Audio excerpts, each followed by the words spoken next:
Only Yeah, Samoans have this to tell. It is No so other unique. country. And not Samoa It's lava. unique. Only Samoa has this full body to tell and the money.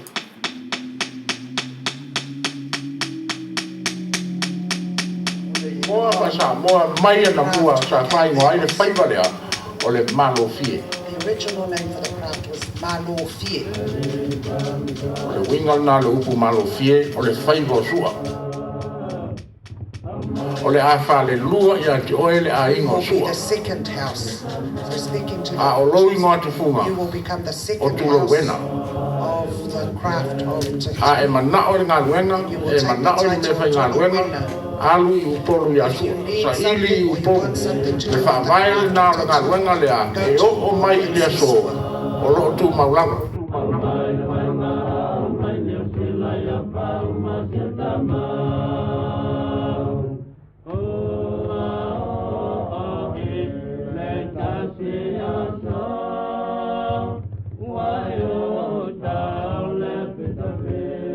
Talafalava, my name is Apolo, Tulu, Mary, Kalala, Autangawaya. It's one thing to learn about the language and culture as we do in the Anganufa Samoa 101 workshops, but also then to be marked out or to be tattooed in the way that symbolizes one's identity. The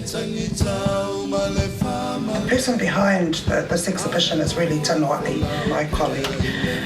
Being a New Zealand-born person himself, he saw, having gone through the journey last year, I think a couple of years ago, and what that meant for young people. The meaning of the tattoos themselves are about serving our people. So I guess it's a logical step from learning the basics of our Samoa and then on to the tattooing.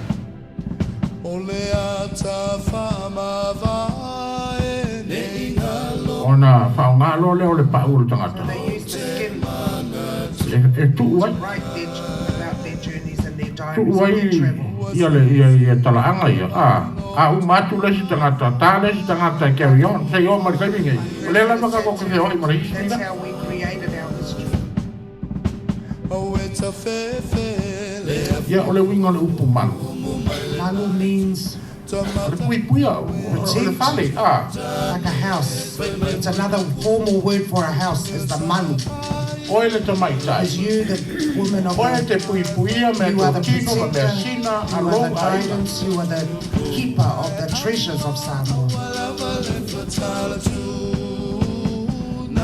The image of the Samoan woman is that we are equal to our men and that we work hand in hand to our men, and that relationship between men and women called the whiangainga is a age-old tradition where we respect each other and we work to support each other.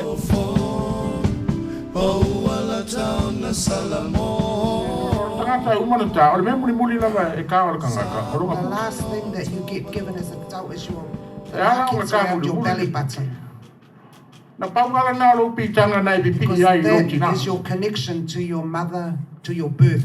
O le o kinga whaalua la leo lau. That is your second O le ave senga o e cutting mai of the umbilical cord. Le level la whaakama kiki ngai olai. Signifies your Koe life tu oe as a te child is now tumalua. ended and you've entered to O a le new life. initiation into maturity. They steal your babies. Just ghetto children trying to survive. O le malanga lea. This journey, The journey lea e take el kangaka as a man, as a kamaloa. the man or the woman will E take a e le sipiko. Ua maku a sui a. when you Ua rise to sui a le the mangoa. end. We will be a different person.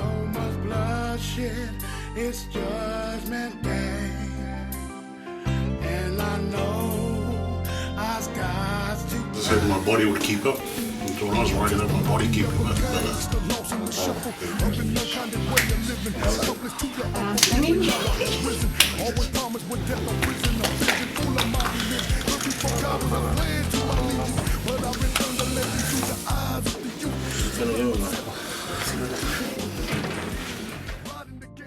Welcome to the family. Welcome to the family. Welcome to the family. Welcome to the family. Welcome to the family.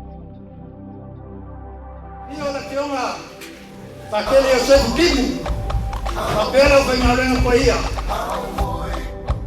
Stanai mea o le atua. ma kui ai le anga muki whasangoa. Mai o tō au tēnei. Kwa sisiba, ka mai I lau siba. Ko sisiba ka ko siba Samoa, le la o kalai ka ko popivia. We have a time on dancing for celebrate for tonight.